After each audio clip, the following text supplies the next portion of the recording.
L'ambroisie est une plante qui est capable de se développer dans des conditions très difficiles, donc notamment en bordure de route, sur un sol sec, et de survivre sur ce lieu. Importée d'Amérique du Nord en 1853, via un lot de graines de fourrage, l'ambroisie a trouvé en Europe des conditions favorables à sa prolifération. Jusqu'à 1,20 m de hauteur à taille adulte, des feuilles profondément découpées avec le même verre sur les deux faces. On trouve généralement cette plante sur les talus routiers ou ferroviaires, sur les chantiers, ou bien encore en bord de cours d'eau. Dans les cultures, elle peut également poser de graves problèmes économiques. Elle peut par exemple faire baisser de 2/3 le rendement d'un champ de tournesol.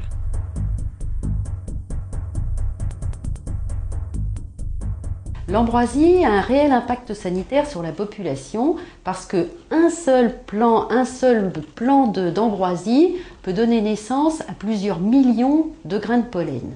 Et ces pollens si nombreux sont tellement agressifs qu'ils peuvent rendre allergique même quelqu'un qui n'est pas prédisposé à l'allergie. Actuellement, 10% de la population rhône-alpine présente une allergie à l'ambroisie sous forme soit d'une rhinite très intense, soit de conjonctivite, soit de trachéite, soit même d'asthme. Ces allergies surviennent entre mi-août et mi-septembre et elles entraînent une consommation très importante de médicaments anti-allergiques.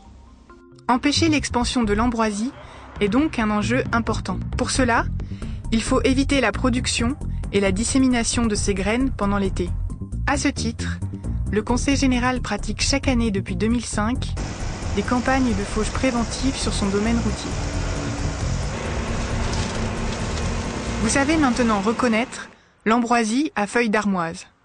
Pour en savoir plus, le Conseil général met à votre disposition sur son site internet une fiche technique qui vous apprendra les méthodes de gestion de cette plante.